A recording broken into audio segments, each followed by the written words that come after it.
Good morning, everyone. I'm Sarah Moraes, Local Search Marketing Specialist at Vertical Measures. If you aren't familiar with us, we are a strategic internet marketing company located in Phoenix, Arizona, offering link building services, SEO, content marketing, social media engagement, and search engine marketing for businesses of varying sizes.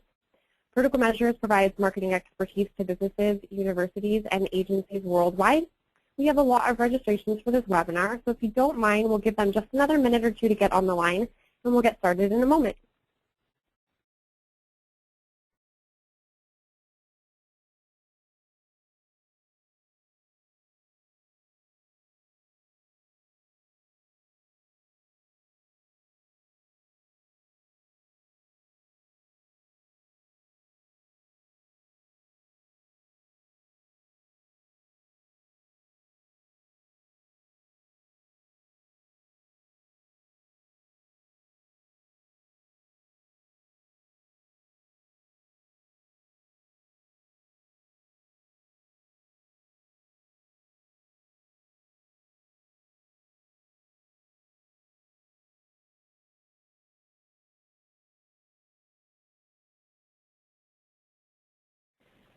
Good morning again to those who have just joined us.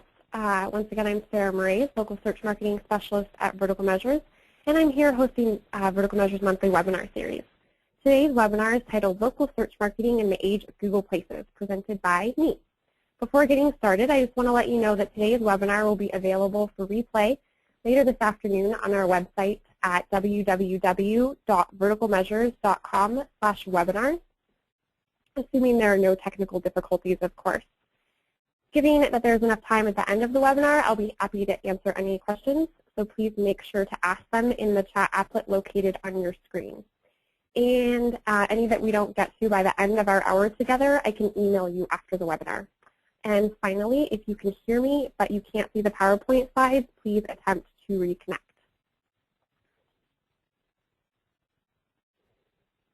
So thanks again so much for joining me today. I'd like to start off by actually reflecting on a past presentation that I did back in July 2010, a whole 5 months ago.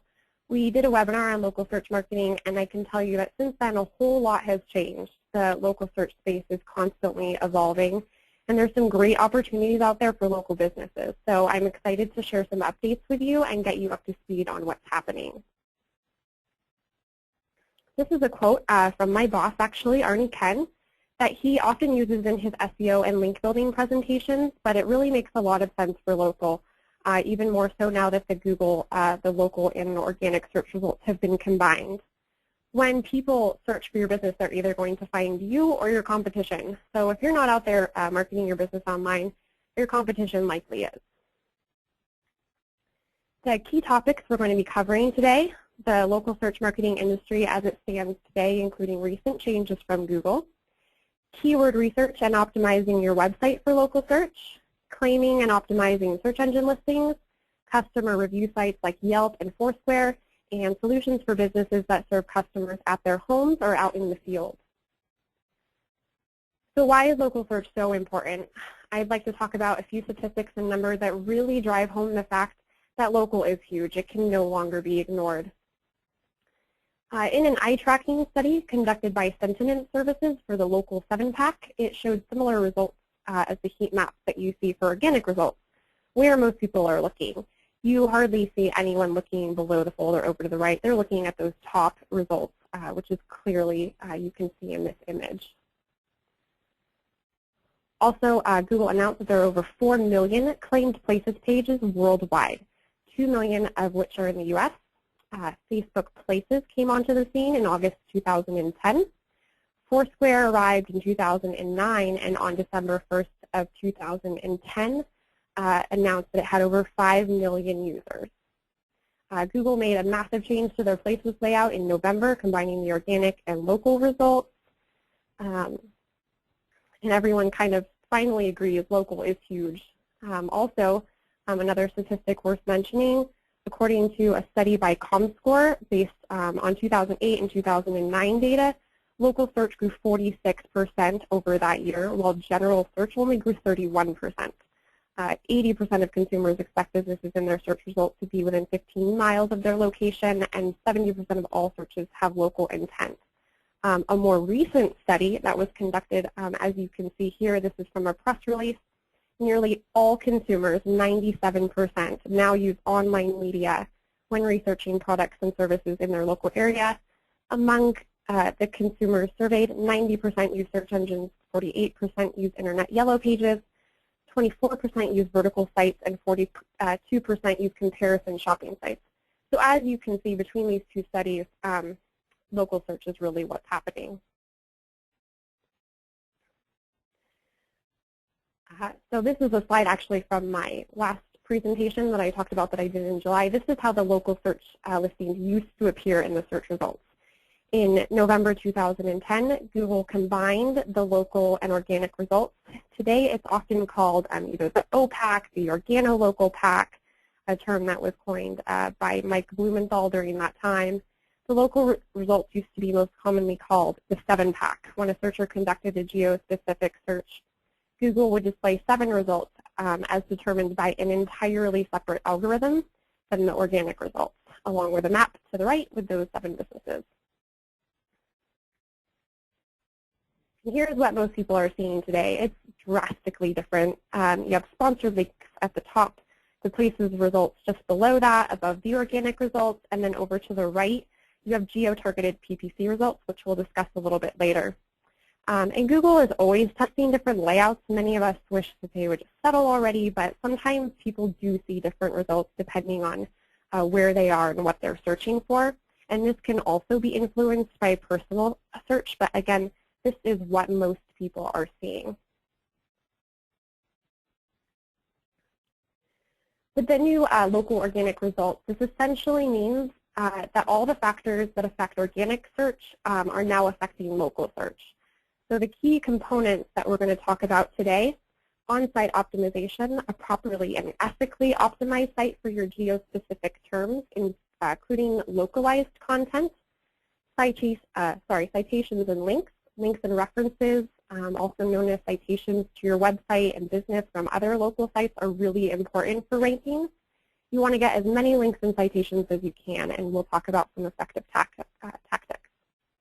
Information. Not only do you want a lot of citations and links, but you want those listings to have lots of information, including optimized content, photos, videos, reviews, etc. The more information, the better. On a side note, I always like to create kind of like a one-page sheet for every business that I'm working on local search for. Just as a quick reference, I can look up a business description, things that I like to include in the products and services for all those listings, because you're going to be referencing that over and over again. Reviews. There's been a lot of talk surrounding reviews lately as they've been more prominently displayed in the search results, and we'll discuss that in more depth as well. So where do you start? When you sit down, you're creating your local search campaign, where do you start? Keyword research. You must determine the geo-specific keywords that you're going to target. This, of course, could take much more than an hour to discuss, but if you've conducted keyword research before when you created your website, perfect. Do it pretty much the exact same way, but you're focusing on the cities in which you conduct business. There's a lot of free tools out there to determine which keywords you should focus on.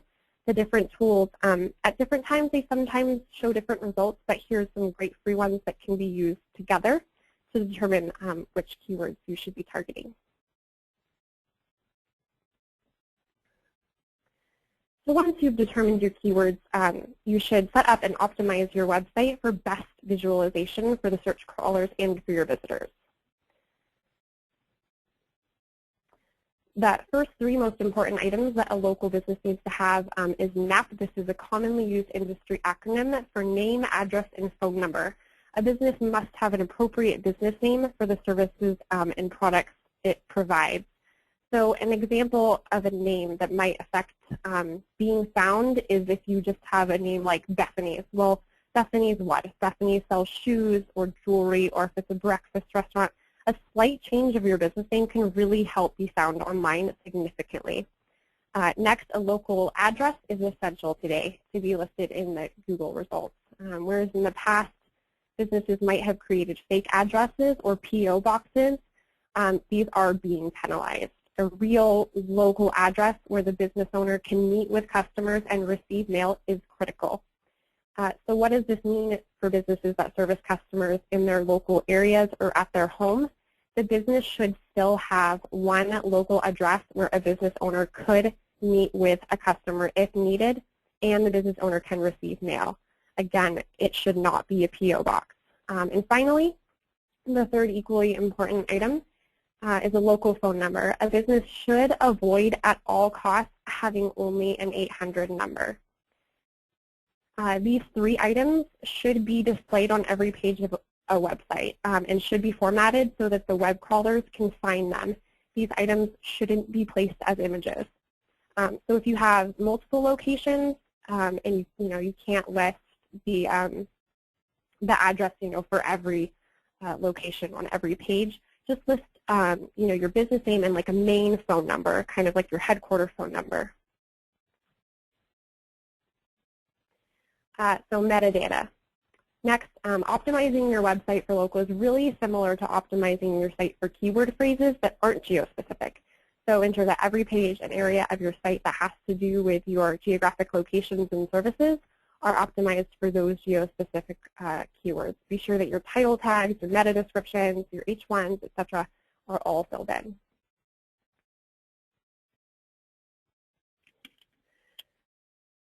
Localized content. Localized content has never been more important to search engine success than it is today. It's important not only to have a content strategy, but building in local content to that as well, identifying key opportunities for you to develop content around your geospecific keywords is really important. The search engines, as many of you know, like content-rich websites filled with valuable information for the consumer. Ideally, a company will have a page on its website for each location or service area that it does business in. So for example, if you have a national pizza restaurant that has 3 restaurants in Arizona, say Chandler, Tempe, Scottsdale, I'm not sure how many of you are familiar with Arizona, but those are 3 cities. You'd have a page for each city, and then information about that location might include events, offers, specific products and services that are unique to that location. And some other examples of types of pages that can help the search engines and visitors understand your business location might be directions pages, our business in the local community, if you're a hotel, places to stay when visiting us, places to dine when visiting us, places to see, etc. And then you might have parks and museums, schools in the area for the kids of potential home buyers, and so on.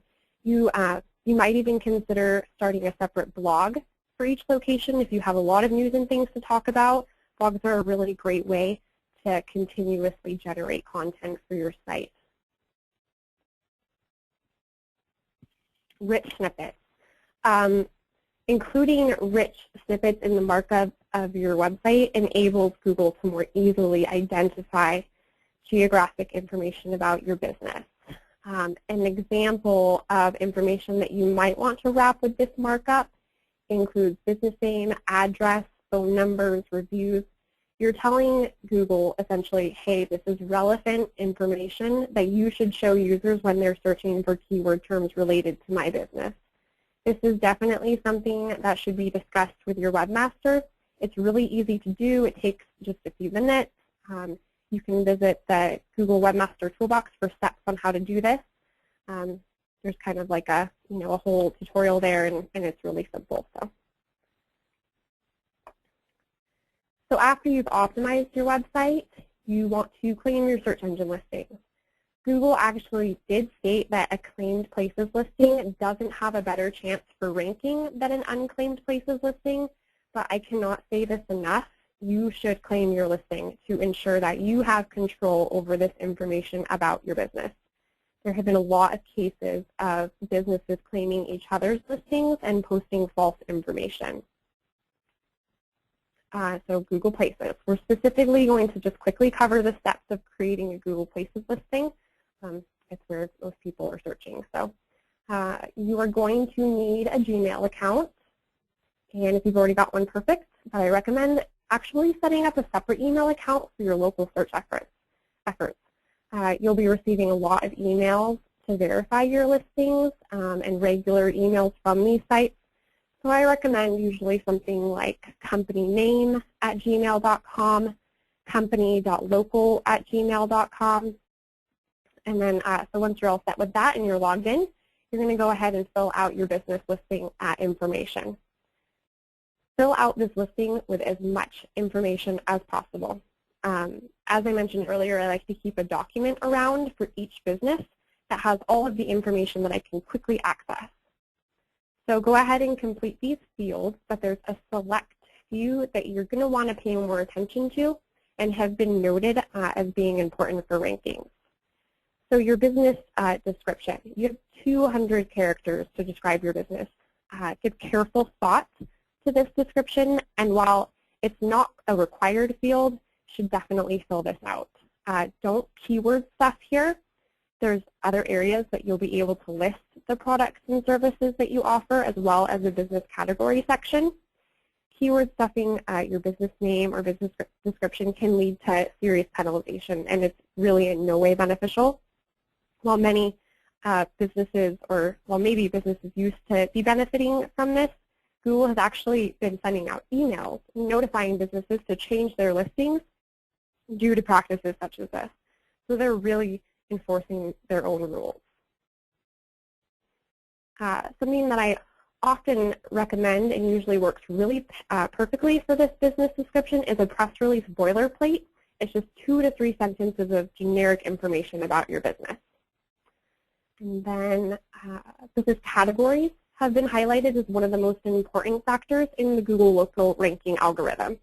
So take some time to think about the best categories for your business. This is required now, whereas it didn't used to be. So you have 5 categories here, and anywhere from 1 to 10 with some other local sites. And then finally, list your website. There's a checkbox here that says, I don't have a website. I'm sorry, if you don't have a website, you might want to be on another webinar. It's really essential for a business these days and for being found online. And if for some reason you can't or you don't have a site, Google Places is actually a really great alternative and just even more of a reason to really flesh out this listing. Service areas. So if you're a business that services customers at their homes or out in the field, for example, a plumbing company, a tow truck company, you have the option to list service areas. And you will have to list a primary address, as I mentioned earlier, an address where customers can meet you, such as an office or where all of your staff works. You don't have to show this address to searchers, but one is required. Again, shouldn't be a P.O. box, shouldn't be a fake address. If you don't have an office, if you don't have an address that you can list, I hate to be the one to break the news, but you really need to have one. Some alternatives out there, there's really cheap rental spaces, like office spaces out there, but according to Google, you need to have a business address. If you have multiple locations that all have separate addresses at which customers can come to you, for example, a chain of restaurants, you can list each one of these locations with Google Places. Be sure to optimize each listing as I just went over. And then when you're ready, go ahead and click Submit. After you've submitted your listing or your listings, you'll have 2 options to verify your listing. You can select to receive a phone call or a postcard with a PIN number that you'll have to enter to verify your listing. The phone call is automated, and it has a series of prompts that an actual person must complete. So be sure to notify anyone that picks up the phone at your business if this call is coming and is really important. When I set up listings for clients, I usually opt for the postcard. It's easier for the business operator to get. Sometimes there's just too many employees, too much confusion associated with a phone call to really make it clear. The postcard can take 2 to 3 weeks. That's the only downfall, but they usually, in my experience, come more quickly than that. So once you've verified your listings, you're ready to go. And again, if you have multiple locations, you can add up to 10 Google Places listings, but be sure to optimize each one and put information specific to that location. Once your listing is verified, you have a Google Places dashboard. From the dashboard, you can update details of the listing, add photos, videos, coupons. The dashboard actually now has really cool search data, making it a really valuable tool. With this data, the business owner can determine which keyword users were searching for when they found their business, page visit data, even where the customers are coming from geographically. This data can really help you target the proper local areas and demographics for your business. It shouldn't be used in place of a keyword research tool, like the ones I mentioned earlier, WordTracker, Google AdWords, but together with those to ensure that you're constantly adapting to what your searchers are doing.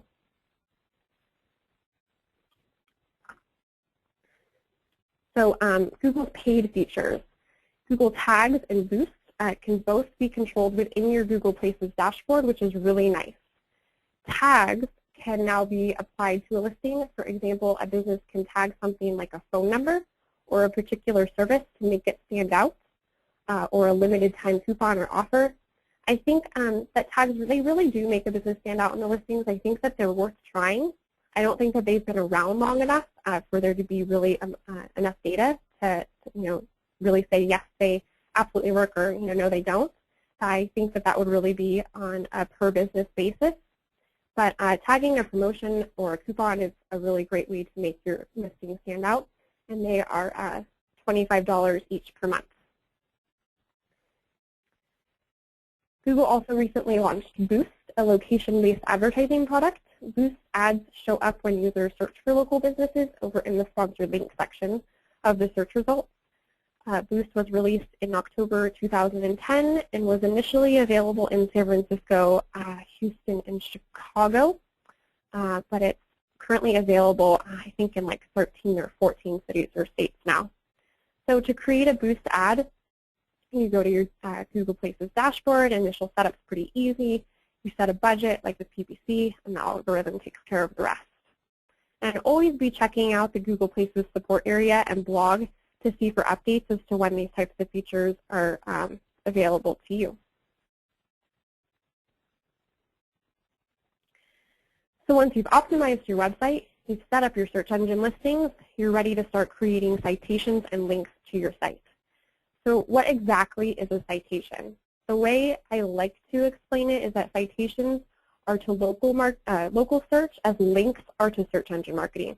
Citations are viewed by the local search engines as a listing of a business on a local site like Yelp, Merchant Circle, Yellow Pages, and data aggregators. The information on these sites should match your website and your search engine listing. The search engines see these listings as a verification, as a vote for your business, and this can really help your ranking. Now that organic and local results have been combined, link building, in my opinion, is an essential part of the local search campaign. Many local listing sites allow you to include a link back to your website, which is a great way to build up that backlink profile while getting some good citations, essentially killing two birds with one stone. And local sites have varying authority, strength, and page rank, and there's some great tools out there to check the stats of a website. One being Quantcast, that's Quantcast. It provides a lot of data, including demographics and traffic for your website. You just plug in the URL, you put in like yelp.com, and it'd bring you back some really cool data. So the more citations, web references that you have, the more this will help you. It's a really key component of the ranking algorithm. And I know that that sounds like a lot of work, but I'm going to highlight a tool in just a minute that can really help you accomplish this sooner rather than later. And if you're really not familiar at all with local search, it can be really hard to visualize all of these sites and how they're categorized. I usually talk in terms of tiers. I call the search engines our tier 1. Get to that as soon as possible. And then you're down to tier 2, get listed on sites like Yelp, Insider Pages, Merchant Circle. And then tier 3, you want to focus on those data aggregators. And back in October, I attended Local Search University, who's put on that's put on by David Min of Get Listed, and he showed this awesome visualization. He calls it the local search ecosystem. So you start with Google Places and you work down from there through the different layers. So I just really liked this visualization of it. I'm a pretty visual person. I'm not sure if you are as well, but it really kind of helped me grasp it. And with the recent search and algorithmic change from Google, reviews have been displayed much more prominently. Google even released its own review site, Google Hotpot. In addition, location-based check-in sites like Yelp, Foursquare, Facebook Places are really getting popular with customers around the world. I could easily do a whole webinar about each of these sites, but the bottom line is that business owners need to pay attention to reviews and engage on these sites. As the local search market continues to grow, so do the number of platforms and technologies with the purpose of allowing businesses to reward their customers and drive traffic to their business. You can offer incentives and rewards like activity-based rewards, group check-in deals, frequency rewards as well. There's some really cool barcode scanning technology. Just think about what's relevant and appropriate for your business before jumping into this space. Trying to have your hand in everything won't necessarily result in success, but picking the right platforms to engage on will provide you with great insight as to what your customers are saying about you and ultimately what they want from you. These sites are continuously developing new features to kind of like outdo each other, but a great way to keep up with what's going on is to just subscribe to each site's blog. They all have one, and frequently they post news about developments and features available to users and business owners. And as I mentioned earlier, you've probably set up an email address for your local search efforts. So an easy way to kind of organize all of this is just have it all go to that email address. But do whatever works for you. It's really beneficial to keep up with what's going on with these sites. I mean, this is data that, you know, it's straight from the mouths of your customers, so it's kind of the most valuable. So data providers. After you've optimized your website, claimed your search engine listings, set up those Tier 2 sites I often refer to, like Yelp and Foursquare, Merchant Circle, you want to ensure that you're listed with the data providers. And by data providers, I'm speaking of sites like InfoUSA, Localease, Axiom.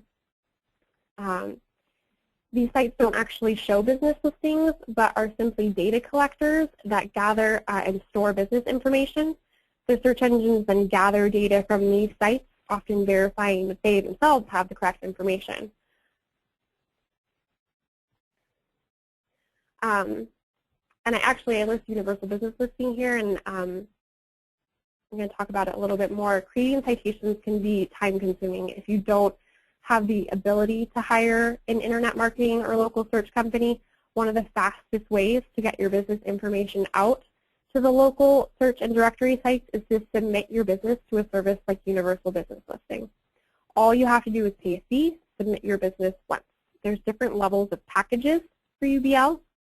A business owner can choose to have UBL set up everything from the search engine listings to the various tiers of listings to data aggregators, but they don't necessarily claim your listings. Up until the premium package, they simply create and submit the information, but the business owner still has to go claim, verify, and password protect those listings.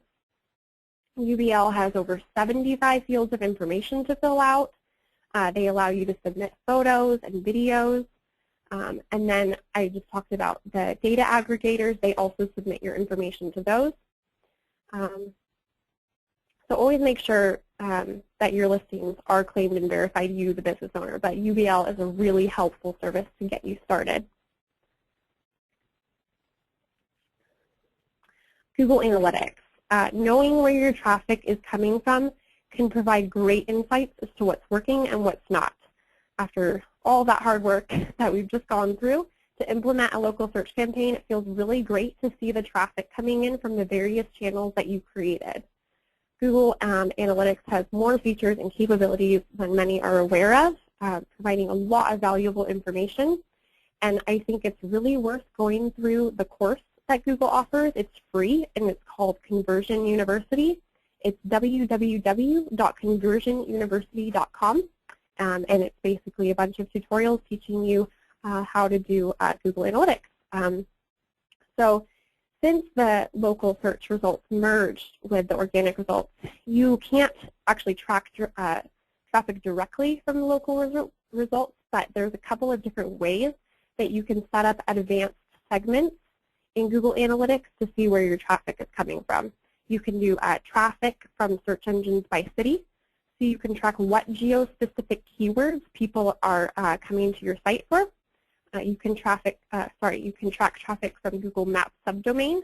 So this is traffic from when people go to your listing and click through to your site. And then also from local listing sites. So with this segment, you can track which sites such as Yelp, Merchant Circle, Insider Pages. You can find out which sites people are really finding your business on and engaging on, and you might want to focus more effort on those sites. Some really cool data to analyze here. So the key takeaways: have a plan. As I kind of reiterated a few times, your name, your address, your phone number, it's really important for those to be local. Optimize your site for local search, claim your listings, and engage with your customers.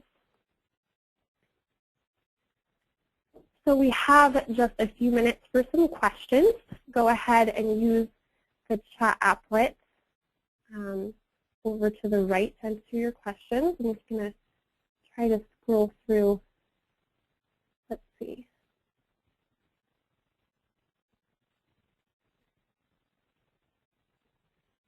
So how does link building factor into local search results? Do local links mean more than distant ones? That's a really good question. Basically, when you look at a link building campaign, you want links, a variety of links. And I think what you mean by local links is perhaps from a link from the Phoenix Chamber of Commerce, if you're a business in Phoenix. And I think that those are really valuable. Engaging on local sites, local blogs where customers who actually purchase from you and come into your store are engaging, I think that that's really valuable. So having a variety in your backlink profile and then also engaging in your local online scene, definitely very valuable. And then I have, is Facebook a factor in local yet? With Facebook Places, yes.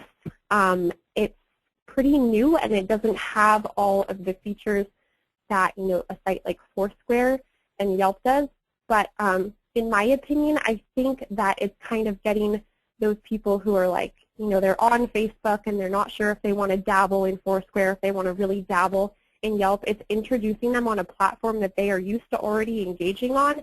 They're able to check in now and tell their friends where they are. And I actually see a lot of people who have started on Facebook Places migrate over to Yelp and to Foursquare. So it's kind of introducing a new and a younger market to all of those sites. So yeah, the answer would be definitely. Let's see. And I think that's all that we have time for at the moment. There's a few other really great questions on here that I would love to answer via email. But thank you so much for joining me. You can also follow me on Twitter. My account is @runningforit. I love to run as well, besides doing local search marketing, and I'm happy to answer any questions on that platform. So thank you again, and be sure to look out for our next webinar. Have a great day.